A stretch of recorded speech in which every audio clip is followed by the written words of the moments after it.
자, 제목은 팔복입니다. 팔복. 오늘은 애통하는 자입니다. 애통하는 자. 자, 지난주 말씀 첫 번째는 팔복 첫 번째가 뭐였죠? 심령이 가난한 자였습니다. 심령이 가난한 자는 복이 있나니 천국이 저희 것이미요 라고 말씀했는데, 어떻게 하면 우리가 심령이 가난해진다라고 말씀했냐? 하나님을 정확하게 알면 우리는 당연히 심령이 가난하게 되어진다라고 말씀을 했습니다. 하나님이 얼마나 높으신 분임을 알면 우리가 얼마나 낮은 존재인지를 깨닫게 됩니다. 하나님과 나 차이가 얼마나 크게 나는지를 알 수 있기 때문에 심령이 자동적으로 어떻게 되냐면 가난해질 수밖에 없습니다. 이해가 되시죠? 하나님이 높으시니까, 하나님이 어떤 분인지 아니까, 얼마나 위대하신지를 아니까, 나 자신이 얼마나 초라하고 낮은 존재인지 깨닫게 되니까 심령이 자동적으로 어떻게 되냐면 가난해질 수밖에 없는 겁니다. 그래서 하나님을 아는 만큼 심령이 가난해집니다.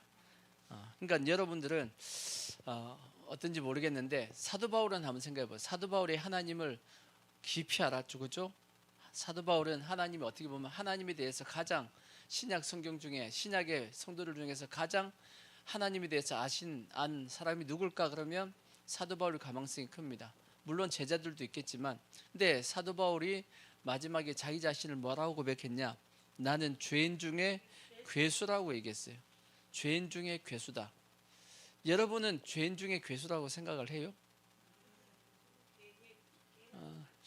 여러분 속으로 진짜 나는 죄인 중에 괴수야 라고 그냥 생각할까? 나는 그만큼 죄 안 지었는데 이렇게 생각한다고. 죄인 중에 괴수까지는 아니고 죄는 많이 지었지, 요 정도 생각하는데, 사도 바울의 생각해 보면, 우리와 사도 바울의 비교해 보면 사도 바울이 더 뛰어나요, 우리가 뛰어나요? 사도 바울이 훨씬 우리보다 뛰어나다라고 볼 수 있고 더 성숙했다라고 볼 수 있죠. 사도 바울이 죄인 중에 괴수면 우리는 괴수지, 그죠? 근데 우리는 그렇게까지 생각하지 않는 이유는 뭘까? 하나님을 덜 알기 때문이야. 하나님을 아는 만큼 더 자기 자신이 낮은 존재인지를 깨닫게 된단 말이에요. 그래서 우리가 하나님을 더 알려고 하시면 아는 만큼 우리가 더 죄인이며 연약한 존재인 것을 깨닫게 되는 겁니다. 그래서 자동적으로 심령이 가난해지는 겁니다. 그래서 혹시나 여러분들이 마음이 자꾸 높아지거나 한다라면, 내가 지금 현재 하나님을 잘 모르고 있구나라고 생각하시면 됩니다. 내가 뭔 죄인이야 이렇게 생각하시는 분들은 하나님을 모르는 사람이고, 그죠? 세상 사람들은 내가 뭔 죄 지었는데 이렇게 따지잖아. 하나님을 뭐 하기 때문이에요? 모르기 때문입니다. 하나님을 아는 사람은 최소한 뭐라고 고백하냐? 저는 죄인입니다 라고는 고백합니다. 아멘. 그래서 최소한 우리는 내가 죄인임을 고백하니까 그래도 예수님을 믿는 겁니다. 이해가 되시죠? 그게 첫 번째, 이제 심령이 가난한 자의 복이었고, 두 번째 복이 뭐냐? 애통하는 자라고 예수님께서 말씀했습니다. 애통하는 자는 복이 있나니 저희가 뭘 받게 돼 있어요? 위로를 받는다라고 말씀했습니다. 애통한다는 뜻이 뭐죠? 이 사전적인 의미가 찾아봤더니 몹시 애달프고 슬프다, 그런 뜻입니다. 몹시 애달프고, 애달타라는 느낌은 알죠? 애가 다른 거 다 경험해봤죠? 살다 보면 애가 다를 때가 있습니다. 근데 그런 애달픔과 슬픔이 같이 이게 붙어 있는 것이 뭐냐? 그게 애통하다, 그런 뜻이 됩니다. 이런 사람들이 뭘 받냐? 하나님으로부터 위로를 받습니다. 그러면 우리가 어떻게 심령이 이렇게 이 마음이 애통하는 자가 될 수 있냐? 그 방법은 딱 한 가지밖에 없어요. 이것도 뭐밖에 없냐? 이것은 심령이 가난할 때만 애통할 수 있습니다. 팔복의 특징은 뭐냐? 앞에 것이 뒤에 것을 가져오게끔 만듭니다. 그러니까 애통하면 심령이 가난할 때 뭐가 되냐? 애통하는 자가 될 수 있고, 애통하는 자가 되어야지만 그 다음에 온유한 자가 될 수 있고, 온유한 자가 돼야지만 의에 줄이고 목마른 자가 될 수 있고, 이렇게 다 고리와 고리를 이렇게 엮게 돼 있습니다. 그게 팔복의 특징 중에 하나인데, 그래서 심령이 가난한 자가 되기 위해서는 반드시 뭐 해야 되냐? 애통하는 자가 되기 위해서는 반드시 어떤 심령이 돼야 되냐? 심령이 가난한 자가 돼야 돼. 심령이 가난하면 우리 속에 애통함이 생깁니다. 그러면 보통 세상 사람들은 뭐에 애통하죠? 뭐에 애통하고 있죠? 보통 사람들은 뭘 가지고 애통하냐면 세상에서 가지지 못한 것 때문에 애통합니다. 뭘 못 가졌냐? 돈이 많지 않은 것, 돈이 없는 것, 그것 때문에 애통하죠. 그죠? 집도 마찬가지예요. 좋은 집이 아니고 좋은 집이 아니라서 애통하고, 또 좋은 차가 아니라서 애통하고, 또 좋은 옷이 없어. 입을 옷은 많은데 옷은 많은데 입을 옷이 없어. 그래서 애통하고 그 다음에 먹는 것도 좋은 거 못 먹어서 애통하고, 그 다음에 뭐 교육도 마찬가지지. 좋은 교육 못 받아서 애통하고, 여러 가지 세상적인 애통이 많단 말이에요. 세상 사람들은 다 이런 것에 애통합니다. 근데 성경이 이런 것에 애통하라고 예수님께서 그런 자가 복이 있다라고 말씀했겠어요? 돈이 없어서 막 애통하는데 너 복이 있다 이렇게 성경 예수님께서 말씀하시겠냐고. 그건 아니겠죠? 지금 얘기했던 그런 애통은 심령이 가난해서 오는 애통이 아니고 반대로 심령이 부하기 때문에 오는 애통입니다. 심령이 높아지니까 돈이 내가 가진 게 적은 것에 대해서 애통하게 되죠. 심령이 부해지니까 내가 살고 있는 집이 마음에 안 드는 거야. 더 좋은 집에 살아야 되는데. 그러지 않나요? 그러니까 심령이 부해지기 때문에 애통하는 것은 예수님께서 말씀하시는 애통이 아닙니다. 그죠? 세상 사람들은 그래서 뭘 가지고 애통하냐면 육신의 정욕과 안목의 정욕과 이생의 자랑과 이런 것을 내가 가지지 못하는 것 때문에, 그런 것 때문에 애통을 하는데, 이것은 요한일서에 보면 왜 오냐? 세상을 사랑하기 때문에 오는 증상이라고 말씀했어요. 세상을 사랑하다 보면 이런 것을 요구하게 되어 있습니다. 근데 이것은 하나님께로부터 온 것이 아니고 세상에서부터, 마귀로부터 왔다라고 성경이 말씀하고 있어요. 절대 우리는 그러한 애통을 가지면 돼요? 안 돼요? 안 됩니다. 이것은 전혀 이 팔복의 복과는 상관없는 그러한 애통입니다. 우리는 그러한 애통 때문에 고통스러워할 그건 아닙니다. 그렇다고 좋은 집에 살지 말라는 얘기 아니에요. 좋은 집에 사십시오. 좋은 옷 입지 말라는 거 아닙니다. 좋은 옷 입으십시오. 돈 많이 가지지 말라는 것이 아니고 돈 많이 가지십시오. 자기의 위치와 자기의 자격에 맞게끔 가지고 있으면 되는 겁니다. 집도 꼭 뭐 열 몇 평 조그만 집 그런 것 살라고 하는 것이 아니에요. 내가 그만큼 돈을 많이 가지고 있으면 자기의 어떤 위치에 맞게끔 살면 됩니다. 그게 자기의 어떤 위치와 넘어서 가지고 자꾸 요구하고 있으니까 그게 문제지. 나는 이만큼 살 수 있는데 굳이 낮춰서 물론 사명이 있는 분들은 그렇게 살면 돼요. 근데 자기가 있는 그 자기 어떤 위치 있잖아요. 위치와 자격 가진 거 있잖아요. 그게 맞게끔 살면 됩니다. 그것은 죄가 아니에요. 그건 죄가 아니고, 그 대신 성경은 우리에게 자족하며 살라라고 그렇게 말씀했으니까 그렇게 살면 됩니다. 그 대신 뭐 하면 안 되냐? 욕심 부려서 뭐 더 가지려고 그렇게 하지 말라는 겁니다. 그것 때문에 애통하며 그것 때문에 괴로워하지 말라고 성경이 말씀하고 있는 거예요. 왜냐? 그것은 뭐하고 전혀 상관이 없냐면 저 천국하고는 아무런 상관이 없습니다. 그리고 하나님 앞에 갔을 때 상급 받는 거하고 또 아무 상관 없습니다. 우리가 좋은 집에 살았다고 해서 나중에 천국 가서 좋은 집 사는 거 아니에요. 그죠? 그래요, 안 그래요? 이 땅에서 돈 많이 가졌다고 천국에서 상급 많이 받아요? 아니에요. 절대 그러지 않아. 근데 한국 교회가 한때 마치 그렇게 오인을 해가지고 성도들이 이 땅에서 복 받아야지만 천국에서도 많이 가진다라고 착각을 해가지고 그게 기복신앙이잖아. 전혀 그러지 않습니다. 전혀 상관이 없습니다. 이 땅에서 잘 살든 못 살든 잘 살았다고 뭐 복 많이 받고 못 살았다고 해서 복을 적게 받은 것 아닙니다. 천국은 그것과 전혀 상관이 없습니다. 그러니까 우리는 세상의 가치에 따라서 절대 애통해서는 돼요, 안 돼요? 안 됩니다. 그러면 성경에서 말씀하고 있는 예수님께서 우리에게 애통하는 자는 복이 있다라고 말씀했잖아. 그죠? 어떠한 애통을 가져야 되냐? 무슨 애통을 가질 때 그게 복된 모습이냐? 자, 첫 번째. 어떤 데 애통해야 되냐면 첫 번째는 뭐냐면 나 자신의 죄와 연약함 때문에 뭐 해야 되냐? 애통하라고 성경이 말씀합니다. 자, 누가복음 한번 보시면 누가복음 18장 10절 보십시오. 누가복음 12장 18장 10절 18장 10절을 보시면 18 저 앞에 치지 말고 18장 10절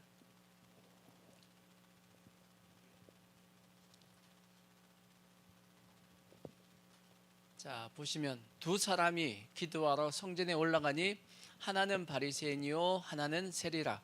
바리새인은 서서 따로 기도하여 이르되 하나님이여 나는 다른 사람들 곧 토색 불의 간음을 하는 자들과 같지 아니하고 이 세리와도 같지 아니함을 감사하나이다. 나는 일일에 2번 금식하고 또 소득의 11조를 드리나이다 하고 세리는 멀리 서서 감히 눈을 들어 하늘을 뭐하지도 못하고요 쳐다보지도 못하고 다만 가슴을 치며 이르되 하나님이여 불쌍히 여기소서 나는 죄인으로소이다 라고 하였느니라. 내가 너에게 이르노니 이에 저 바리새인이 아니고 이 사람이 세리가 의롭다 하심을 받고 그의 집으로 내려갔느니라. 무릇 자기를 높이는 자는 낮아지고 자기를 낮추는 자는 높아진다라고 말씀했습니다. 자, 예수님께서 비유를 들었습니다. 바리새인과 세리. 바리새인은 자기 자신을 어떻게 생각했냐?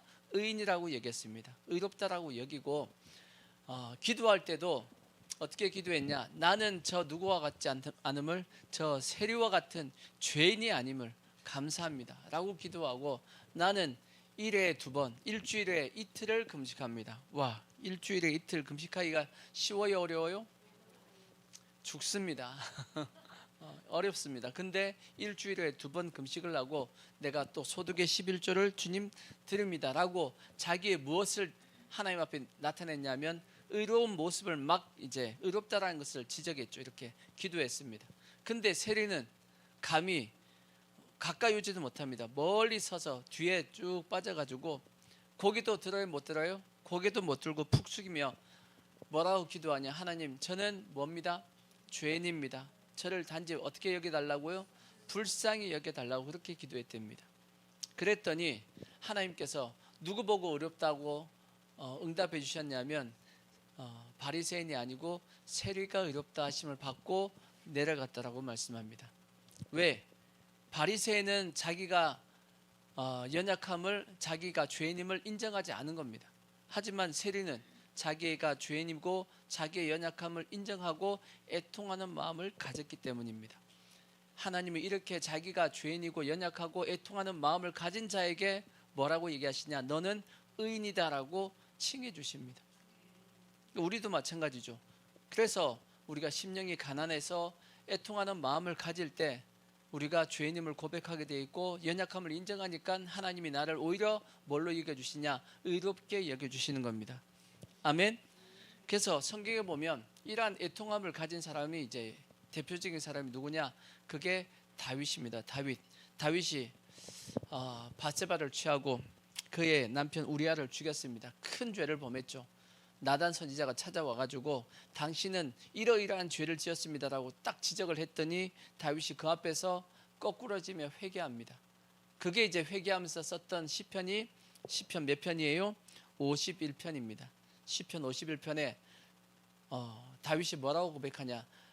자기 심령을 상한 심령이고 상하고 통회하는 마음이라고 고백합니다. 자, 구약성경 시편 51편 17절을 보시면 구약성경 시편 51편 시 51편 17절 51편 더 앞을 더 앞에 지우고 510이라고 적었어요. 51편 17절. 자, 하나님께서 구하시는 제사는 뭐다? 상한 심령이라. 하나님이여, 노란 거 안 해도 돼요. 노란 거 안 해도 돼. 하나님께서 구하시는 제사는 상한 심령이라. 하나님이여, 상하고 뭐하는 것을요?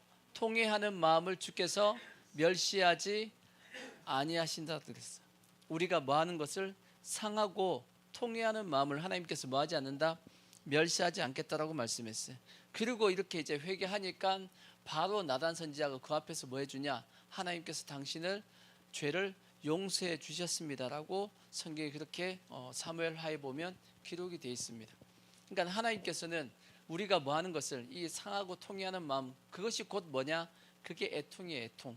우리의 죄에 대해서 내가 하나님, 내가 이러한 잘못을 범했습니다 하고 상한 마음을 가지고 그것을 이렇게 고백하는 것을 하나님은 그것을 받으시고 멸시하지 않는다라고 말씀했다고. 자, 요엘서 한번 보시면 요를 구약성경 요엘 2장 12절. 요엘 2장 12절에 보면 이렇게 상하고 통회하는 마음, 애통하는 마음을 가지고 자, 노란색 하지 말고 그냥 12절 컷으로 살짝 올려 보십시오. 자, 쭉 읽어 볼 테니까 상하고 통회하는 마음에게 주어지는 하나님의 축복이 쭉 기록이 돼 있어. 너희가 이렇게 상하고 통회하는 마음을 가지면 내가 이렇게 축복해 줄게 하는 말씀이 기록이 돼 있어요. 요엘서 2장 12절 보시면 여호와의 말씀에 너희는 이제라도 뭐하고 금식하고 울며 뭐하고 애통하고 마음을 다하여 내게로 돌아오라 하셨나니 너희는 뭘 찢지 말고요? 옷을 찢지 말고. 자, 너무 빨리 올렸어. 마음을 찢고 너희 하나님 여호와께로 돌아올지어다. 그는 은혜로우시며 자비로우시며 노하기를 더디하시며 인애가 크시사 뜻을 돌이켜 재앙을 내리지 아니하시나니. 우리가 애통하는 마음을 가지면 뭐 하겠다고요? 재앙을 안 내리겠다라고 말씀합니다. 주께서 혹시 마음과 뜻을 뭐 하시고 우리를 재앙을 내리시려고 하다가 우리가 애통하는 마음을 가지면 뜻을 돌이키시겠다라는 겁니다. 그 뒤에 또 뭐도 내려요? 복을 내리사 너희 하나님 여호와께 소제와 전제를 드리게 하지 아니하실지 누가 알겠느냐. 하나님 앞에 나올 수 있게끔 만들어 주겠다라는 거지. 너희는 시온에서 나팔을 불어 거룩한 금식일을 정하고 성회를 소집하라. 백성을 모아 그 모임을 거룩하게 하고 장로들을 모아 어린이와 젖 먹는 자를 모으며 신랑을 그 방에서 나오게 하며 신부도 그 신방에서 나오게 하고 여호와를 섬기는 제사장들은 낭실과 제단 사이에 울며 이르기를 여호와여 주의 백성을 불쌍히 여기소서. 주의 기업을 욕되게 하여 나라들로 그들을 관할하지 못하게 하옵소서. 어찌하여 이방인으로 그들의 하나님이 어디 있느냐 망하게 하겠나이다 할지어다. 하겠나이까 할지어다. 그때 여호와께서 자기 땅을 극진히 뭐해서 사랑하시어 그의 백성을 뭐하게 하신다? 불쌍히 여기신다. 그리고 여호와께서 그들에게 뭐하고 응답하여 이르시기를 내가 너희에게 곡식과 새 포도주와 기름을 주리니 너희가 이로 말미암아 흡족하리라. 그러니까 애통하면 이러한 모든 축복이 계속 주어지겠다라는 거예요. 내가 다시는 너희가 나라들 가운데 욕을 당하지 않게 할 것이며 내가 북쪽 군대를 너희에게서 멀리 떠나게 하여 메마르고 정박한 땅으로 쫓아내니. 적군이 쳐들어와도 애통하고 회개하면 뭐 하겠다고요? 쫓아주겠다라는 거야. 그 앞에 부대는 동해로 그 뒤에 부대는 서해로 들어갈 것이라. 상한 냄새가 일어나고 악취가 오르리니 이는 큰 일을. 상한 냄새와 악취가 왜 나겠어요? 그들의 군대가 다 전멸한 겁니다. 하나님께서 땅을 지켜주겠다라는 겁니다. 이해가 되시죠? 그러니까 이와 같은 축복이 계속 이어집니다. 계속 21절 땅이여 두려워하지 말고 기뻐하며 즐거워할지어다. 여호와께서 큰 일을 행하셨음이로다. 들짐승들아 두려워하지 말지어다. 들의 풀이 싹이 나며 나무가 열매를 맺으며 무화과 나무와 포도나무가 다 힘을 내는도다. 저거 나무들을 다 힘을 내면 뭐 하겠다는 거예요? 열매가 가득 열린다라는 거지. 결국은 축복 주겠다라는 겁니다. 뭐 했더니 애통했더니 하나님께서 저렇게 해주겠다라는 거야. 시온의 자녀들아 너희는 너희 하나님 여호와로 말미암아 기뻐하고 즐거워할지어다. 그가 너희를 위하여 비를 내리시되 이른 비를 너에게 적당하게 주시리니 이른 비와 늦은 비가 예전과 같을 것이라. 이른 비와 늦은 비 곡식 거두게끔 딱 맞게끔 적당하게 뭐 하겠다고요? 주시겠답니다. 마당에는 밀이 뭐하고 가득하고 독에는 새 포도주와 기름이 넘치리로다. 하나님께서 축복해 주시겠대. 내가 전에 너에게 보낸 큰 군대 곧 메뚜기와 느치와 황충과 파충이가 먹은 횟수대로 너에게 뭐 해주겠다? 예전에 너에게 재앙을 내려가지고 너희가 손해본 거 있지? 손해본 거 다 뭐 해주겠다? 다 갚아주겠다는 겁니다. 내가 사기당해가지고 얼마 날렸는데 내가 하나님 앞에 애통하고 돌아왔더니 하나님께서 그 모든 걸 다 뭐예요? 갚아주시겠대. 엄매 여러분 사기당해가지고 손해보신 분들 방법이 있잖아. 성경에 뭐 하시면 된다고요? 애통하고 돌아오면 하나님께서 그 손해본 거 다 갚아주시겠대. 한번 해보자고. 자, 그런즉 내가 이스라엘 가운데 있어 너희, 자 계속 27절, 그런즉 내가 이스라엘 가운데서 있어 너희 하나님 여호와가 되고 다른 이가 없는 줄을 너희가 알 것이라. 내 백성이 영원히 수치를 당하지 아니하리로다. 그 후에 내가 뭐까지 하냐? 내 영을 만민에게 부어주리니 너희 자녀들이 장래일을 말할 것이며 너희 늙은이는 꿈을 꾸며 너희 젊은이는 이상을 볼 것이며 그때 내가 내 영을 남종과 여종에게 부어줄 것이요 내가 이적을 하늘과 땅에 베풀리니 곧 피와 불과 연기 기둥이라. 쭉 이렇게 돼 있어요. 그러니까 뭐 할 때 애통하고 하나님 앞에 나아가면 하나님께서 이러한 복으로서 뭐 해주시겠다고요? 갚아주시겠대잖아. 그러니까 애통하셔야 됩니다. 아멘. 애통하셔야 돼. 애통하고 우리가 하나님 앞에 나아가면 이미 성경에 애통하며 하나님 앞에 나아갈 때 주실 복을 기록을 해놨습니다. 그래서 우리가 하나님 앞에 회개하는 마음을 가지고 하나님 앞에 나아가는 겁니다. 그래서 회개할 때는, 그래서 기본적으로 회개할 때는 세 가지가 있어야 돼요. 그게 뭐냐면 세 가지 지정의가 있어야 된다고 그랬어. 지정의. 회개할 때는 지정의가 있어야 돼. 지가 뭐예요? 알지자입니다. 알지자. 그러니까 알아야 됩니다. 뭘 알아야 되죠? 여러분 애통할 때 뭘 알아야 되죠? 내가 뭔 죄를 지었는지 알아야 될 거 아니야. 그렇죠? 내가 이런 죄를 지었습니다라고 하나님 앞에 우리가 고백해야지만 그 죄가 뭐가 되죠? 용서가 되어지는 겁니다. 근데 혹 우리가 모든 죄를 다 고백할 수 있나? 그건 아니죠. 여러분 죄 지은 거 여러분 다 알아요? 우리가 지은 죄의 일부만 압니다. 일부만 알고 나머지 죄는 우리가 몰라요. 그럼 이 모르는 죄는 어떻게 해 이거? 하나님이 용서될까 안 될까? 자백 안 했는데? 자백 안 해도 용서될까요? 됩니다. 왜? 우리가 모르잖아요. 이거는, 그죠? 모르는 죄이기 때문에 이건 고백할 수가 없어. 그래서 단지 우리가 무엇임을, 우리가 죄인이고 우리의 연약함을 고백하면 이 죄도 다 뭐 해주시니 하나님이 용서해 주시겠다라고 말씀했고, 그 대신 이게 있습니다. 그 대신 반드시 내가 그 죄를 깨달아야 될 죄가 있어. 내가 지금 잘 몰라. 근데 이건 하나님이 그냥 넘기면 안 되겠다 싶은 죄들이 있어요, 없어요? 분명히 있을 겁니다. 그러면 하나님은 어떻게 하시냐? 깨닫게 하십니다. 여러분이 삶을 살다 보면 어떤 상황이 발생되면서 아하, 내가 이런 죄를 지었구나라고 깨닫게 만듭니다. 보통은 어떻게 깨닫게 만드냐? 그걸 내가 당하게 만듭니다. 아, 내가 옛날에 이랬는데 내가 지금 당해보니까 그게 나한테 엄청나게 힘들구나. 아, 그것이 뭐였구나? 죄였구나 깨닫게 만들어서 그때 회개케 만듭니다. 이해가 되시죠? 그래서 모르는 죄도 용서는 받습니다. 용서는 받는다 할지라도 그 대신 하나님이 중요한 죄에 대해서, 깨달아야 될 죄에 대해서는 깨닫게 만들어서 회개하게 만듭니다. 고백하게 만들고. 왜냐? 고백해야지만 뭐가 되죠? 나중에 그 죄를 다시 안 지으려고 하기 때문에. 이해가 되시죠? 근데 이런 경우도 있어요. 우리가 예수님을 제일 처음 믿었을 때, 우리가 모든 죄를 다 고백해서 용서받았나요? 아니지. 기억도 못하잖아. 근데 단지 어떻게 우리가 죄가 용서됐죠?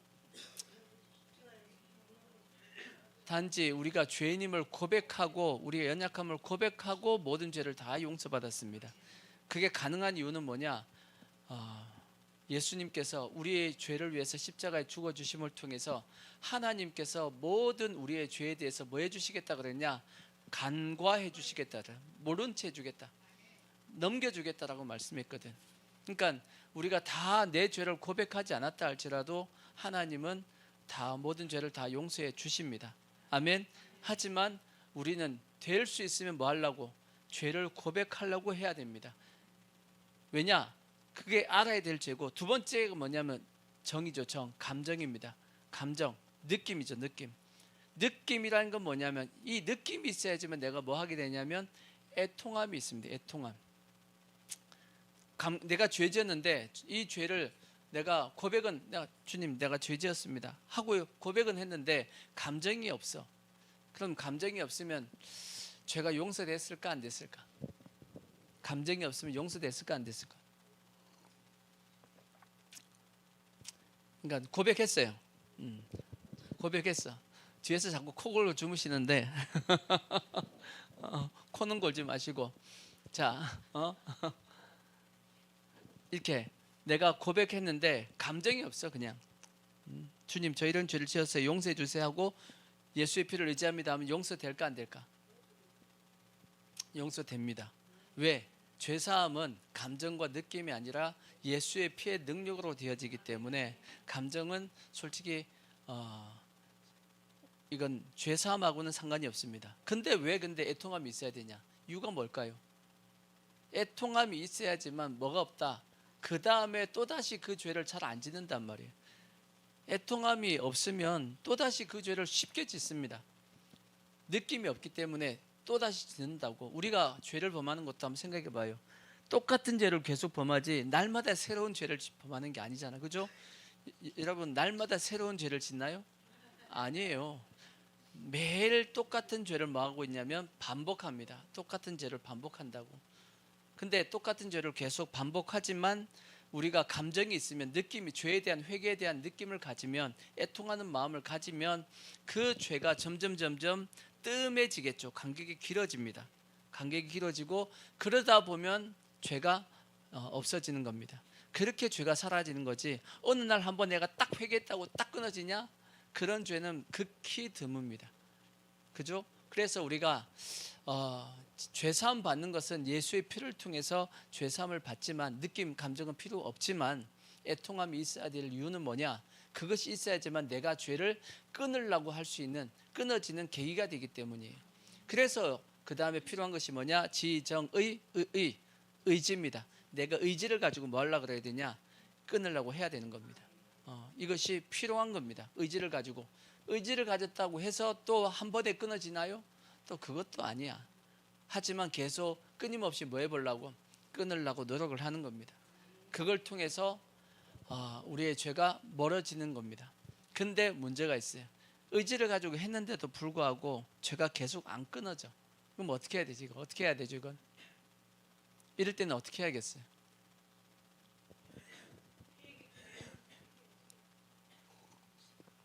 이럴 때는 어떻게 하냐? 하나님이 방법을 동원합니다. 뭘 통해서? 징계를 통해서 징계를 통해서 죄를 끊게 만들어 줍니다. 자, 히브리서를 보시면 신약 성경 히브리서 12장 4절을 보시면 신약 히브리서 12장 4절 보시면 자, 너희가 죄와 뭐하되 싸우되 아직 뭐하기까지 피 흘리기까지 대항하지 아니하고 그 다음에 또 아들들에게 권하는 것 같이 너에게 권면하신 말씀도 뭐했다? 잊었도다. 그러니까 피 흘리기까지 싸우지도 않고 그리고 그거 하면 안 돼. 그거 안 되는 거야 라고 권면하신 말씀도 뭐예요? 잊어버렸어. 그러니까 권면을 들었다 안 들었다? 안 들었다는 얘기입니다. 그러면 어떻게 되죠? 내 아들아 주의 징계하심을 뭐 하지 말라? 경히 여기지 말며 그에게 꾸지람을 받을 때 낙심하지 말라. 주께서 그 사랑하는 자를 뭐 하시고 징계하시고 그가 받아들이시는 아들들마다 채찍질 하심이라 하였으니 너희가 참음은 징계를 받기 위함이라. 하나님이 아들과 같이 너희를 대우하시나니 어찌 아버지가 징계하지 않는 아들이 있으리요. 징계는 다 받는 것이오늘 너희에게 없으면 사생자요 친아들이 아니니라. 또 우리 육신의 아버지가 우리를 징계하여도 공경하였거든 하물며 모든 영이 아버지께 더욱 복종하여 살려하지 않겠느냐라고 말씀했습니다. 그러니까 의지적으로 계속 끊으려고 하지만 이게 안 끊어진다. 그러면 하나님이 안 되겠다. 뭐 해야겠다? 징계를 해야겠다라고 뭐 하시냐면 징계하십니다. 징계를 받는 게 좋아요? 아니요. 징계 안 받는 게 좋습니다. 그럼 징계 안 받으려면 어떻게 해야 되죠? 그 앞에 말씀했잖아. 권면의 말씀을 뭐 하지 말고 잊어버리지 말고, 그 다음에 또 한 가지 더 뭐 하라고 말씀했죠? 피 흘리기까지 싸우라고 말씀했어. 먼저 싸우십시오. 하나님이 징계하기 전에 뭐 하시라고요? 싸우라고. 그 죄와 싸우라고. 마치 자녀가 막 잘못된 습관을 막 고치려고 애를 써요. 애를 쓰고 있어. 그럼 그가 부모님이 그걸 봐야 안 봐요? 그걸 보고 있어. 그러면 부모가 그 아들을 징계해요? 아니에요. 그 아들이 지금 현재 고치려고 지금 피 터지게 싸우고 있는 걸 보면 부모는 어떻게든지 그걸 도와주려고 애를 쓰듯이 하나님도 동일하게 그렇게 하십니다. 우리가 싸우는 걸 보면 하나님이 도와주신다고, 은혜를 더해 주신다고. 아멘. 그렇게 해서 끊으면 더 좋지. 근데 그것이 아니고 안 싸우면 어떻게 되죠? 그 징계를 받는 겁니다. 그러니까 우리가 될 수 있으면 징계 없이 스스로 싸울 수 있는 그러한 모습 되는 것이 그게 지혜고, 그래서 일단 우리가 애통하는 마음을 가지고 회개를 하는 것이, 우리의 잘못과 우리의 연약함을 하나님 앞에 고백하며 나가는 것이, 그것이 우리가 아까 요엘서 2장에서 봤던 복된 모습의 삶을 살아가는 방법입니다. 그래서 우리가 제일 먼저 우리가 해야 될 것이 뭐냐? 첫 번째는 나 자신을 위해서, 나 자신의 죄와 연약함 때문에 뭐 하셔야 되냐면 애통하셔야 됩니다. 아멘. 그리고 또 두 번째, 누굴 위해서 애통해야 되냐? 성경은 누굴 위해서 애통하라고 말씀하냐면 자녀를 위해서 애통하라고 했어요. 자녀를 위하여 애통하라고 성경이 말씀합니다. 어디 있냐? 자, 누가복음 23장 28절 보시면, 누가복음 23장 28절.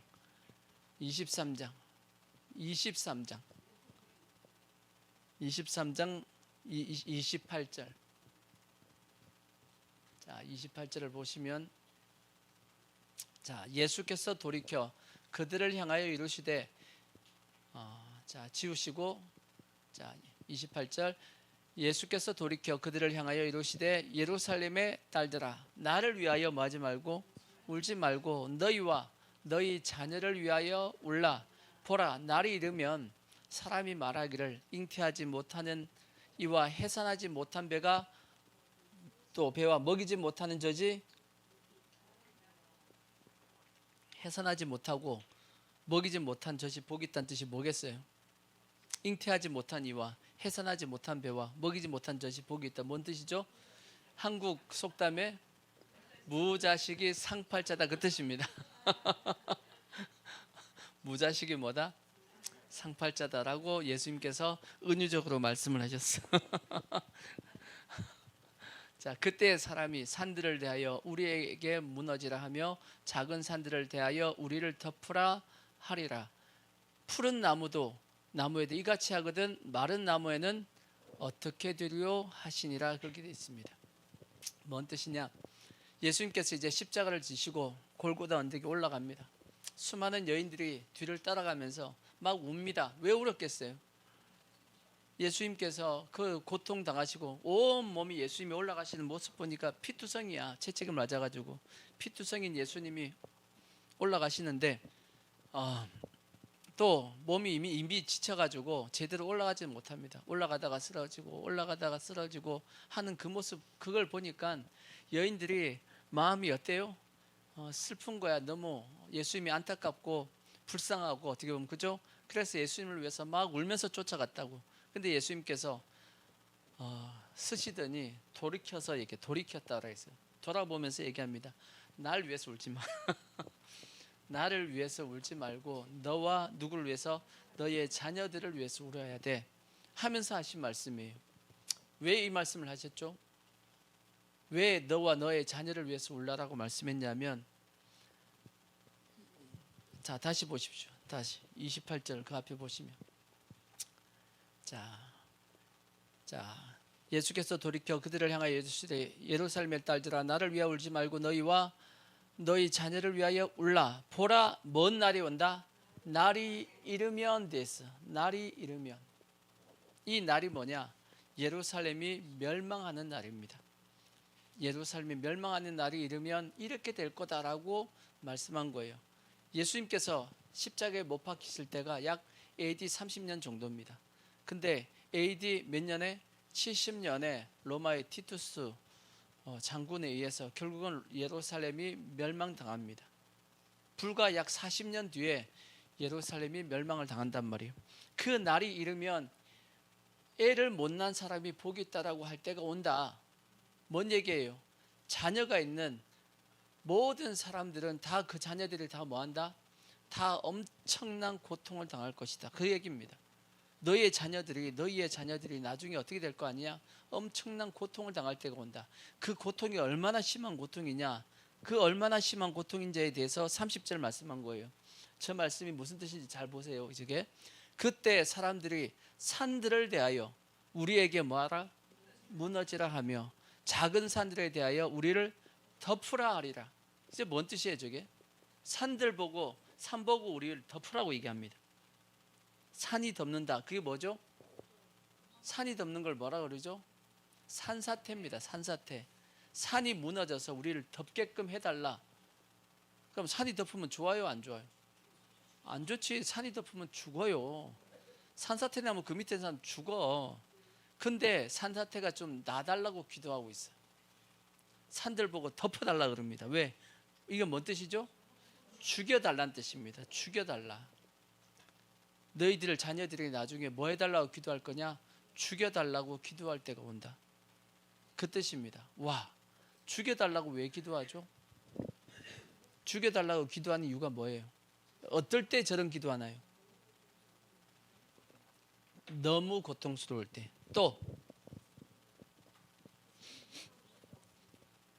그 고통이 끝이 없을 때입니다. 두 가지입니다. 너무 고통스러운데 그 고통의 끝이 안 보여. 그러면 뭐 해달라 그러죠? 제발 좀 죽여달라 그럽니다. 죽는 게 먼 것처럼 느껴지죠? 그 고통의 끝이라고 생각되어지기 때문에 그렇게 기도한다는 뜻입니다. 누가 그렇게 기도한대요? 너희의 자녀들이 때가 이르면 그렇게 기도할 때가 온다는 얘기입니다. 무서운 얘기죠. 이게 마치 뭐하고 똑같으냐면 지옥의 고통입니다. 지옥의 고통이 왜 그 고통이 큰 고통이냐? 절대 지옥 가면 안 되는 이유가 뭐냐? 지옥은 고통이 뭐가 없죠? 끝이 없어요. 죽여달라 그래서 안 죽습니다. 영원토록 뭐 하는 것이 불꽃 가운데서 고통당하는 것이 그게 지옥입니다. 절대 그래서 어디 가면 안 되죠? 그래서 지옥 가면 안 돼. 다 천국 가야 될 이유가 영원토록 고통 죽여달라 해서 죽으면 다행이지. 근데 죽음이 뭐예요? 죽음이 없어. 거기는 영원토록 고통만 당해야 되는 곳이. 그래서 그게 지옥이야. 가면 돼요 안 돼요? 절대 가면 안 된단 말이에요. 그래서 무엇 하라고 말씀하고 있죠? 자녀들을 위해서 무엇 하라? 너희 자녀들을 위해서 울어야 돼. 다르게 얘기하면 너희 자녀들을 위해서 미리 기도해라 하고 말씀하고 있는 거예요. 그러니까 부모들은 자녀를 위해서 미리 뭐 하셔야 되죠? 기도하셔야 돼요. 때가 이릅니다. 때가 이릅니다. 심판의 날이 왔듯이 마지막 때도 마찬가지입니다. 마지막 때 자녀들 반드시 다 구원받아야 되고 휴거받고 들림받아야 됩니다. 아멘. 그들에게 믿음을 뭐 해야 되냐? 올바르게 가르쳐야 됩니다. 어디에 안 들어가기 위해서, 저 고통 속에 안 들어가기 위해서 죽여달라고 하는 그 고통이 얼마나 큰 고통이에요. 그 고통에 안 들어가기 위해서는 반드시 자녀들은 반드시 다 뭐 해야 되냐? 구원받게끔 하셔야 돼. 아멘. 근데 오늘날 한국교회 보십시오. 심각하잖아. 교회가 다들 뭐라고 얘기하죠? 펄펄 눈이 온다 그러잖아. 왜 눈이 오죠? 물론 요즘은 다 염색을 해가지고 다 어르신들도 다 시커먼데 다 연세가 다 드신 분밖에 없고 누가 없냐? 자녀들이 없고 또 아이들이 없어. 지금 아이들과 청년들이 없는 교회란 말이에요. 지금 한국 교회가. 유럽 교회가 그랬는데 지금 한국 교회가 지금 그렇다라고. 왜 이런 문제가 생겼죠? 부모들이 예수를 믿는데 자녀들이 예수를 안 믿는단 말이에요. 그러면 어떻게 해야 되나? 부모들이 자녀들 예수 믿게끔 했어야 돼요, 안 했어야 돼요? 했어야 되죠. 물론 이제 부모도 나중에 늦게 믿어갖고 이미 자식들이 어느 정도 커가지고 부모가 예수 믿었다. 그건 좀 힘들지. 쉽지 않지. 근데 부모가 이미 아이들 낳기 전부터 예수를 믿었어. 그리고 아이를 낳았습니다. 그러면 그 자녀들은 최소한 어떻게 돼야 되죠? 예수 안에서 자라갔어야 될 거 아니야. 그래요, 안 그래요? 근데 부모들이 그렇게 키웠냐는 거지. 그렇게 키웠냐는 거지. 심각하죠? 심각한 겁니다. 한국 교회가 지금 이 상황이 심각한 겁니다. 그래서 성경은 뭐라고 말씀하냐? 어릴 때부터 부지런히 뭐라고 말씀하죠? 말씀을 부지런히 가르치라고 말씀했어요. 신명기 6장에 보면 앉아 있을 때든지 누워 있을 때든지 길을 갈 때든지 항상 뭐 볼 수 있게끔, 하나님 말씀 볼 수 있게끔 어릴 때부터 말씀을 부지런히 뭐 해야 되냐? 주입시켜야 됩니다. 원래 교육은 외우는 것부터 시작하는 겁니다. 그냥 새기게 만드는 거, 외우는 겁니다. 우리나라의 잘못된 교육이 뭐냐? 애들 때부터 애들의 뭐 성향에 맞게끔 그런 거 없어요. 성경적인 교육은 뭐냐면 어릴 때부터 뭐 하냐? 주입시키라는 겁니다. 하나님에 대해서 바른 것을 먼저 주입시키는 겁니다. 그리고 나서 나중에 자라면서 그것이 옳다라는 걸 깨닫게 만드는 게 성경적인 교육이에요. 근데 한국 교육에 마치 잘못 그게 헬라식 교육입니다. 너의 취미가 뭐야? 너의 재능이 뭐야? 해가지고 아기 때 그걸 어떻게 하냐고. 아기 때 그걸 어떻게 발견하냐고. 어느 정도 커야지 발견하는 거지. 근데 아기 때 그걸 뭐 알아가지고 뭐 가르쳐 줘야 된다라고 그 시기를 놓치는 겁니다. 그래서 성경은 부지런히 뭐하라고 말씀하죠? 부지런히 가르치라고 말씀하고 있어요. 그리고 더 나아가서 자 마태복음 5장 19절을 보십시오. 마태복음 5장 19절 보시면 마태복음 5장 19절 자 그러므로 누구든지 이 계명 중에 지극히 작은 것 하나라도 버리고 또 그같이 사람을 가르치는 자는 천국에서 지극히 작다 일컬음을 받을 것이며 누구든지 이를 뭐하며 행하며 가르치는 자는 천국에서 크다 일컬음을 받을 거다라고 말씀했어요. 뭐 하면서 가르치라고요? 행하면서 가르쳐야 돼. 그러니까 부모가 자녀에게 신앙생활 잘해야 돼 라고 가르치려 그러면 부모가 먼저 뭐 해야 돼요? 부모가 먼저 신앙생활 잘해야 돼. 그래야지만 자녀들도 그 신앙을 배우는 거지.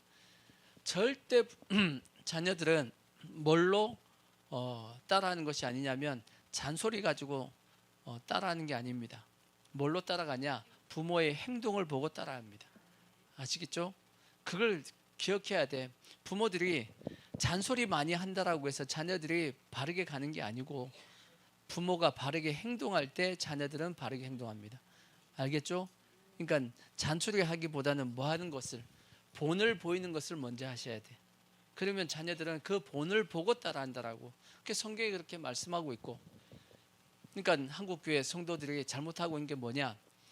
신앙생활 잘해야 되라고 얘기하면서도 자기는 안 하는데 자기는 제대로 안 하면서 자녀들 보고 바르게 하라 그러면 자녀들이 바르게 하겠냐고. 물론 하는 자녀들도 있겠지만 대다수는 누굴 따라가냐? 부모의 신앙을 따라가는 겁니다. 그러니까 부모들이 뭐 해야 되냐? 바르게 자녀들을 행하며 가르쳐야 돼. 아멘. 자, 내가 찬송가에 보면 나의 사랑하는 책이라는 찬송가가 있어. 자, 그거 내려보시면 자, 나의 사랑하는 책. 자, 내려보시면 자, 가사를 보세요. 나의 사랑하는 책 비록 헤어졌으나 어머니의 무릎 위에 앉아서 재미있게 듣던 말 그때의 일을 지금도 내가 잊지 않고 기억합니다. 뭘 기억한대요? 엄마한테 들었던 그 말씀을 기억한대. 누가? 다 큰 자녀들이 귀하다 우리 어머니가 들려주시던 재미있게 듣던 말 이 책 중에 성경 중에 있으니 이 성경심이 사랑합니다. 옛날 용맹스럽던 다니엘의 경험과 유대 임금 다윗 왕의 역사와 주의 선지 엘리야 바람 타고 하늘에 올라가던 일을 기억합니다. 예수 십자가에 계실 때 많은 고난 당하고 십자가에 달려 죽임 당한 일을 어머니가 읽으며 뭐 했어요? 눈물 많이 흘린 것 지금까지 내가 기억합니다. 자녀들이 어머니의 뭘 기억하고 있죠? 눈물을 기억하고 있는 거야, 자녀들이. 그러니까 자녀들 마음에 아하 하고 이제 올바른 신앙생활을 하고 있는 거지. 그때 일은 지나고 나의 눈에 화나오, 그걸 다 기억하고 있다라는 거죠. 어머니의 말씀 기억하면서 나도 시시때때로 성경 말씀 읽으며 주의 뜻을 따라 살려 합니다. 저렇게 돼야겠죠? 우리가 부모가 먼저 신앙의 본을 보일 수 있는 그런 모습이 꼭 되기를 바라고, 꼭 기억하셔야 됩니다. 미리 자녀를 위해서 뭐 하셔야 되냐? 애통하셔야 돼. 때가 늦지 않게끔, 때가 늦지 않게끔, 때가 늦게 나중에 후회하지 않게끔. 우리가 많이 자녀들 마음 아프단 말이에요. 자녀들이 신앙 안에 서 있지 못한 걸 보면 많이 힘들잖아, 그죠? 그렇게 되지 않게끔 어릴 때부터 신앙 안에서 잘 자랄 수 있게끔 미리 애통하라고 누가 명령을 했냐? 예수님께서 지금 아까 누가복음에서 이렇게 명령했습니다. 나를 위해 울지 말고, 나는 어차피 어차피 나는 십자가 뭐 해야 돼요? 어차피 난 져야 돼. 너희들 죄를 사하기 위해서. 나를 위해서 울지 마. 그 대신 너와 너의 자녀들을 위해서 울어야 돼. 왜? 때가 되면 그들이 큰 고통을 당할 날이 온단 말이에요. 그 전에 너는 미리 기도하라고, 그렇게 애통하라고 말씀했습니다. 자, 세 번째 애통은 뭐냐? 영혼을 위한 애통입니다. 영혼을 위한. 누구를 위해서 애통해야 돼요? 영혼, 자기 영혼이 아니고 다른 형제, 이웃을 위한 우리의 애통함이 있어야 됩니다. 자, 성경 보면 사도 바울이 보면 한 말씀만 보자고. 자, 빌립보서 3장 18절 보시면 18절. 자, 다시 잘못 쳤어요. 코 골지 마시고 저기 계속 코를 골고 있어. 자, 18절 다시 앞에 잘못 슬래시 지우고. 자, 18절 띄워쓰기 틀렸어. 띄워쓰기 다시 지우고요. 18 지우고 하나 더. 네, 18 적으면 돼. 네. 자, 내가 여러 번 너에게 말하였거니와 이제도 뭐하며 눈물을 흘리며 말하노니 여러 사람들이 그리스도의 십자가의 원수로 행하였느니라 라고 말씀했습니다. 이 성경뿐 아니라 사도 바울이 성경에 보면 눈물 흘렸다라는 내용이 엄청나게 많아. 각 교회마다 사도 바울은 고린도 전후서에도 보면 내가 눈물로 너에게 편지를 쓴다 라는 말씀도 기록이 되어 있고, 에베소 교회에서도 보면 에베소 교회에서 내가 너에게 겸손과 모든 겸손과 눈물로써 3년 동안 밤낮 쉬지 않고 너희들을 위해서 말씀을 가르쳤다는 말씀도 있고, 사도 바울은 뭘 많이 흘렸냐? 영혼들을 위해서, 교회들을 위해서 뭘 많이 흘렸다라고 말씀하냐면 눈물을 엄청나게 흘렸다라고 말씀합니다. 그랬기 때문에 사도 바울에게 하나님께서 영혼을 맡기지 않았을까라고 생각이 되어집니다. 더 나아가서 사도 바울은 자기의 육신보다도 누굴 더 생각했냐? 영혼들을 더 생각했다라고 그렇게 되어 있어요. 자, 고린도 후서 고후 11장 22절을 보시면, 고후 11장 22절 읽어보세요. 자, 사도 바울의 고백입니다. 그들이 히브리인이냐 나도 그러하며, 그들이 이스라엘인이냐 나도 그러하며, 그들이 아브라함의 후손이냐 나도 그러하며, 23절 그들이 그리스도인의 일꾼이냐 정신없는 말을 하거니와 나는 더욱 그러하도다. 내가 수고를 넘치도록 하고 옥에 갇히기도 많이 하고 매도 수없이 맞고 여러 번 죽을 뻔하였으니 유대인들에게 40에서 하나 감한 매를 5번 맞았으며, 유대인의 율법에서 몇 대 때리면 안 되냐? 40대를 때리면 안 됩니다. 그래서 39대까지만 때리고 멈춥니다. 그리고 나서 다시 깜복 집어넣고 그 다음날 다시 불러내. 다시 39대 또 때려요.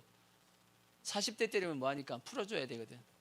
이 나쁜 짓인데 그렇게 한다라는 겁니다. 그렇게 사도 바울이 39대를 5번 맞았대. 그러니까 엄청나게 어떻게 해요? 죽을 때까지 맞은 겁니다. 근데도 불구하고 또 3번 태장으로 맞고 돌로 맞고 3번 파선하고 일주야를 깊은 바다에 지냈으며 여러 번 여행하면서 강의 위험과 강도의 위험과 동족의 위험과 이방인의 위험과 시내의 위험과 광야의 위험과 바다의 위험과 거짓 형제 중에 위험을 당하고 또 수고하고 애쓰고 여러 번 자지 못하고 주리며 목마르고 여러 번 굶고 춥고 헐벗었노라. 근데 그 다음 말씀, 이 외의 일은 뭐하고 고사하고 아직도 뭐가 있어요? 날마다 내 속에 뭐가 있어요? 눌리는 일이 있는데 곧 모든 교회를 위하여 염려하는 것이라. 누가 약하면 내가 약하지 아니하며 누가 실족하게 되면 내가 애타하지 아니하냐. 애타한다는 게 뭐죠? 그게 애통이에요. 그게 애통이야. 사도 바울은 자기가 육신적으로 당하는 그 모든 고통보다 뭐가 더 힘들다고요? 영혼들의 그 고통이 더 애타하다라고 말씀했어요.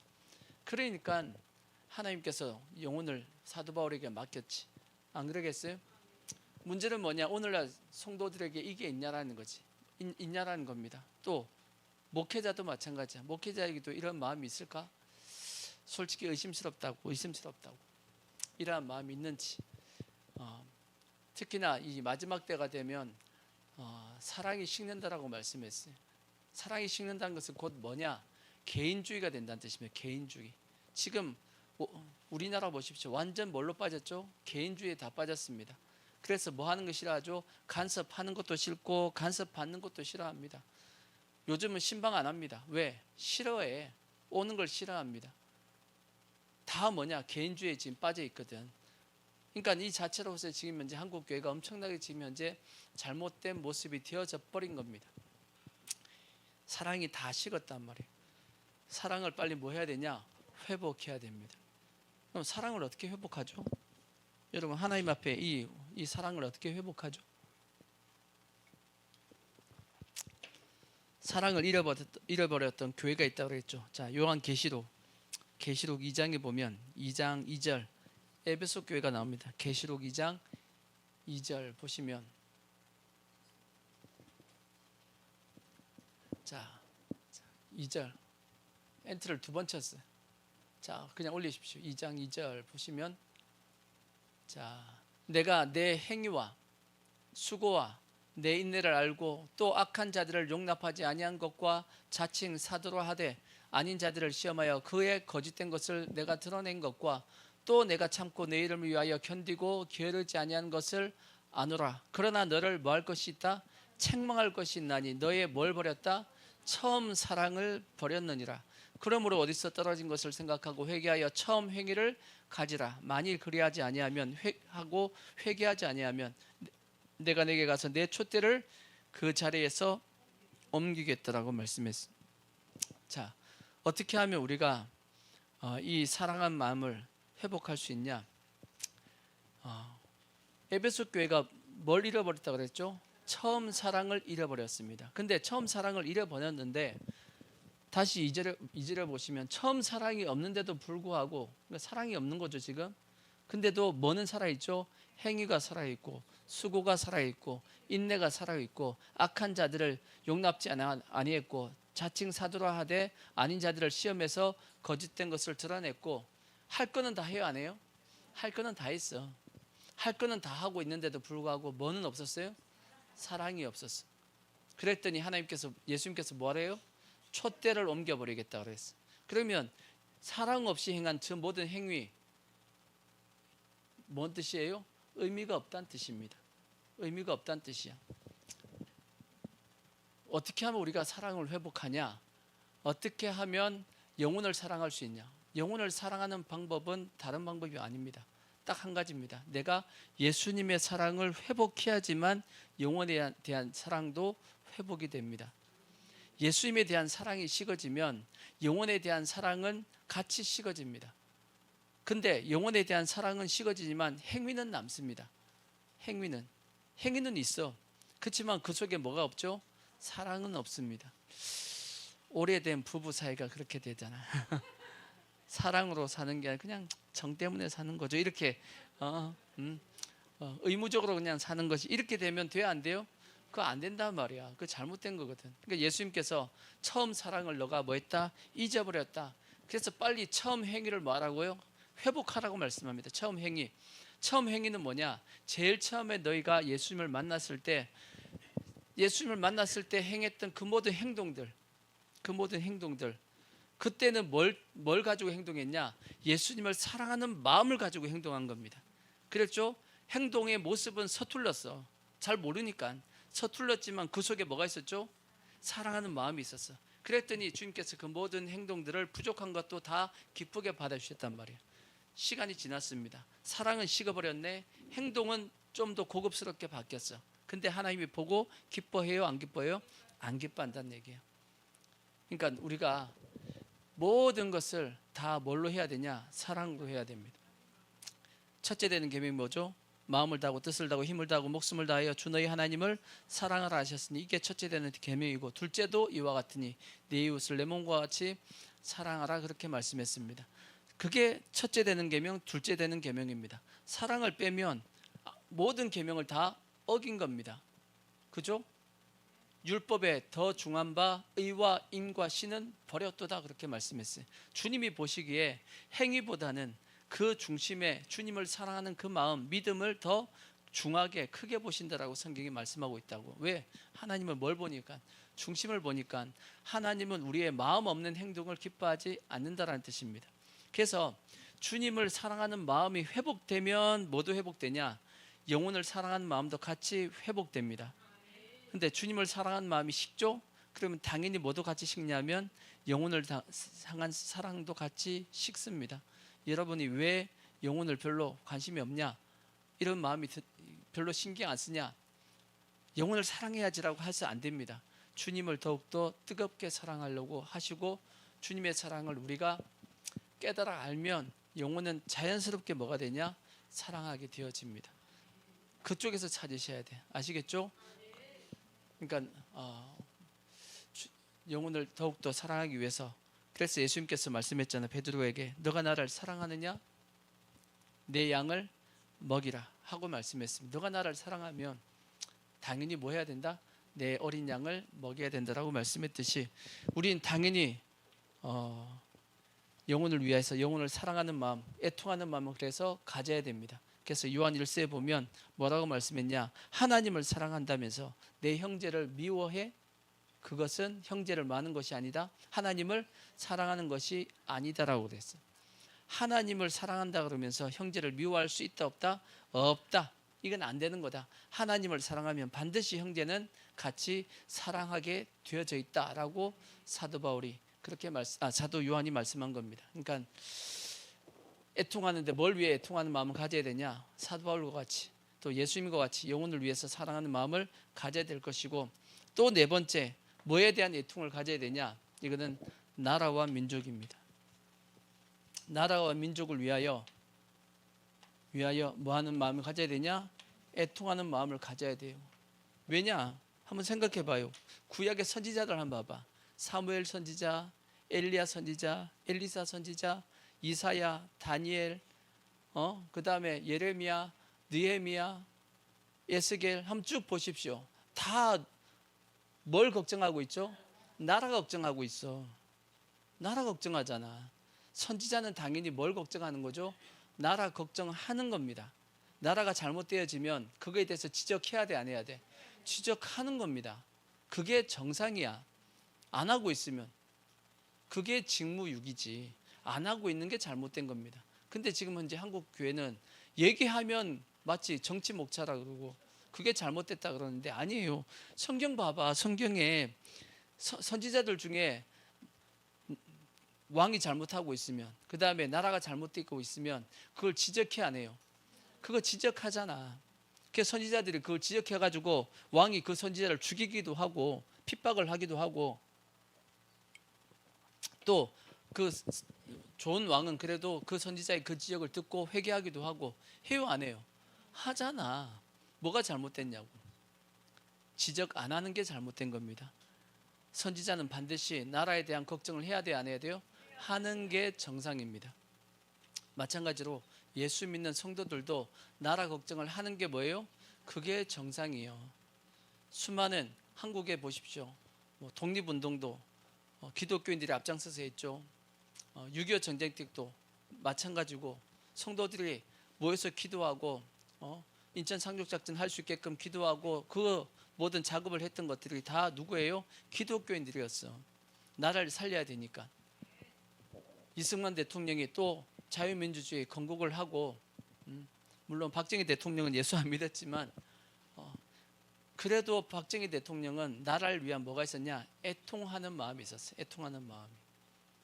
마찬가지죠. 지금도 전 목사님이나 손인범 목사님도 마찬가지고 많은 기독교인들이 나라를 위한 뭐가 가지고 있냐? 애통하는 마음이 있어요, 없어요? 있고 수많은 성도들이 저 광화문에 그 추위에 지금 얼마나 추워. 근데 계속 지금 몇 년째 지금 문재인 때부터 시작해가지고 지금 몇 년 동안 지금 매주 토요일마다 모이고 저 추위에 그 더위에 고생하면서 땡볕에 고생하냐고. 얼마 전에 또 어떤 한 분 돌아가셨잖아. 집회 참석하다가 그냥 돌아가셨어요. 보니까 나중에 보니까 돌아가셨어. 그러니까 저렇게 자기가 오늘 죽는 날인데도 불구하고 집회 참석한 거야. 그러니까 다 뭐냐? 나라에 대한 뭘 가지고 있었죠? 애통하는 마음을 가지고 있었던 겁니다.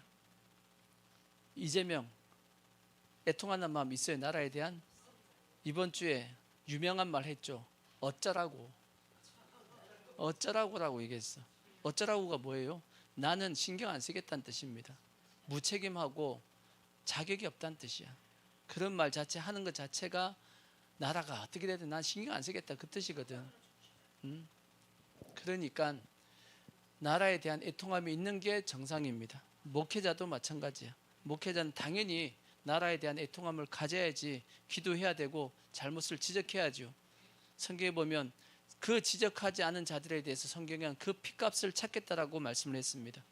너 핏값을 찾겠다. 너가 뭐하지 않았기 때문에, 그들의 죄를 지적하지 않았기 때문에 그들은 그 죄악 중에 죽겠지만 그들의 죄에 대한 피는 핏값은 누구에게 찾겠다? 너 말하지 않은 파수꾼 너한테 찾겠다 그랬어. 그러니까 그런 주님의 심판이 저는 올 거라고 생각합니다. 그러니까 한국교회 목회자들 중에서 지금도 말하지 않고 침묵하는 목회자들 주님 앞에 나중에 심판받을 겁니다. 주님께서 핏값을 찾을 겁니다. 왜? 자기 성도들 최소한 밖에다가 외치지 않는다 할지라도 최소한 누구한테 얘기해야 되죠? 자기에게 속해 있는 영혼들에게는 옳고 그름을 가르쳐야 돼. 목회자가. 그게 올바른 목회자지. 안 그래요? 넘어가고 시간이 지나버렸어. 마지막 이제 결론입니다. 결론. 자, 결론적으로 근데 이 모든 애통함을 뭐 하는 날이 오냐면 애통함을 다 깨끗하게 씻어주는 날이 옵니다. 씻어주는, 깨끗하게 이 애통함을 다 사라지게 만드는 그 날이 옵니다. 그날 언제냐? 자, 요한계시록 21장 1절에 보시면, 계시록 21장 1절, 우리는 이 날을 위해서 사는 겁니다.